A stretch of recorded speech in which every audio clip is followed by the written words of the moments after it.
Genetic defect मतलब बचपन में पैदा होते वक्त एक डिफेक्ट हो गया, राइट, और वो डिफेक्ट होने के बाद वो भी ठीक हो जाए, तो ये एक बड़ी बात है, राइट। तो मैंने ऐसा ही एक केस देखा, आपके साथ मैं शेयर करना चाहूँगा एक case, that is called atrial septic defect, right, ASD। ASD क्या होता है? जब बच्चा पैदा होता है तो हार्ट के 4 चैम्बर होते हैं और 2 चैम्बर के बीच में जो वॉल होता है उस वॉल में छेद, सिंपल भाषा में बोलते हैं हार्ट में होल। छेद होने से क्या होता है, ब्लड को जिस डायरेक्शन में फ्लो करना है उस डायरेक्शन में फ्लो ना करके थोड़ा सा ब्लड उल्टे डायरेक्शन में भी फ्लो करने लगता है। और ऐसे जो लोग होते हैं या तो बचपन में उसको पता नहीं चलता, जब वो 50 साल 60 साल की उम्र में होते हैं तब सिम्टम आने लगते हैं।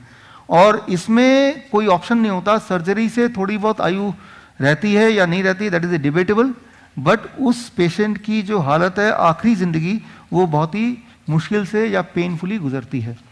तो कुछ समय पहले की बात है, ऐसे एक पेशेंट आए, क्योंकि उनका बेटा जो है वो हमारे साथ डायबिटीज एजुकेटर थे काफ़ी समय से, पिछले 10 सालों से।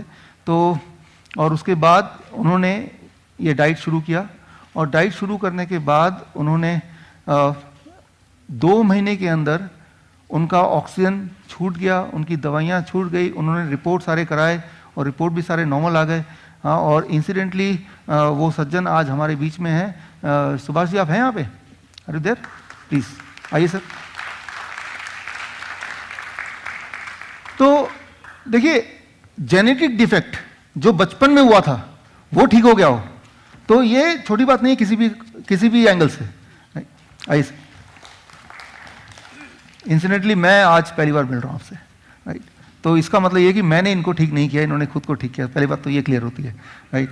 और विनोद से मेरी बातचीत होती रहती थी, 10 साल से हम लोग जानते हैं एक दूसरे को, और ये अपने घर पे डाइट कराते थे। लेकिन आगे फिर मैंने आपके सारे डेटा सारा कुछ लिया, इनके मेडिकल रिपोर्ट पहले का पोस्ट का, हॉस्पिटल्स की रिपोर्ट, और मैंने उसको जर्नल में पब्लिश कराया। वो जर्नल का जो पब्लिश्ड रिसर्च है, पेपर है मेरा, वो केस स्टडी पेपर, वो पेपर भी आप मेरे साइट में या उस जर्नल के साइट में देख सकते हैं। लेकिन आप 3-4 मिनट में अपने मुंह से एग्जैक्ट चीज़ों को थोड़ा बताइए, सो दैट इससे एक डायरेक्शन मिलेगा। आप सभी का नमस्कार। मेरा नाम सुरेश चंद्र शर्मा है। मैं अजमेर राजस्थान में रहता हूँ। RPSC Rajasthan public service commission में मैं डिप्टी सेक्रेटरी था, रिटायर हो गया पिछले साल। अभी मैं 61 साल का हूँ। पिछले साल मुझे सांस लेने में बहुत ज़्यादा तकलीफ हुई, तो मेरे बेटे ने मुझे डॉक्टर को दिखाया। डॉक्टर ने जब मेरा सैचुरेटेड ऑक्सीजन चेक किया, वो उस समय मेरा 75 आ रहा था। तो उन्होंने इमीडिएट कहा मुझे हॉस्पिटलाइज होने के लिए। हमारे पास कोई ऑप्शन नहीं था, हॉस्पिटल ले गए मुझे। पहले तो अजमेर का बड़ा फेमस अस्पताल है मित्तल हॉस्पिटल, वहाँ दिखाया। उन्होंने मुझे आर्टिफिशियल ऑक्सीजन इनहेल की और मेरे टेस्ट हुए, इकोकार्डियोग्राफी और भी कई सारे 10-20 तरह के टेस्ट।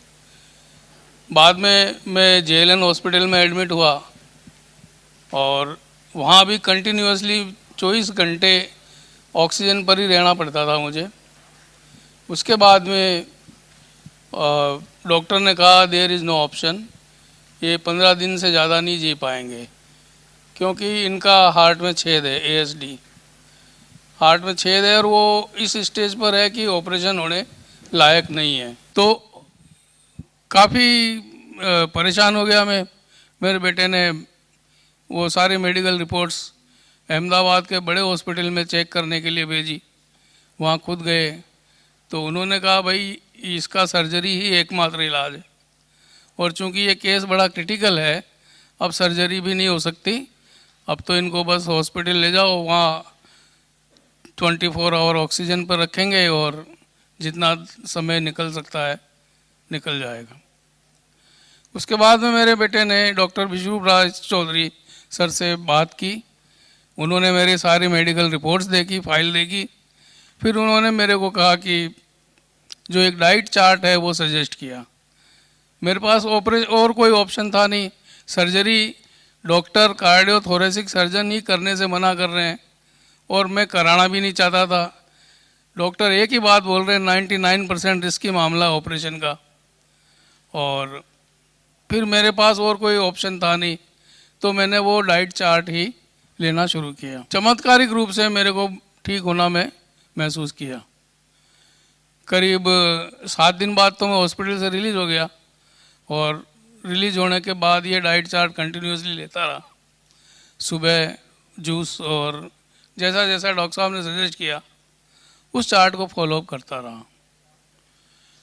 और लगभग 2 महीने 3 महीने में छुट्टियों पर रहा। कंटिन्यूसली चार्ट को लिया, उसमें मेरे सभी घर वालों का मुझे सहयोग था कि टाइम पर मुझे जूस देना और सैलेड्स देना और जो भी चीज़ उन्होंने सजेस्ट की है वो देना। वो लेते लेते मेरे को ऑक्सीजन लेने की जो ज़रूरत कम हुई, क्योंकि हॉस्पिटल से रिलीज़ होते ही घर पे मेरे पास ऑक्सीजन सिलेंडर थे, और कंटिन्यूसली मतलब एक बड़ा सिलेंडर है जो 17 घंटे ही काम करता था, तो हर दूसरे तीसरे दिन एक बड़ा सिलेंडर आता था।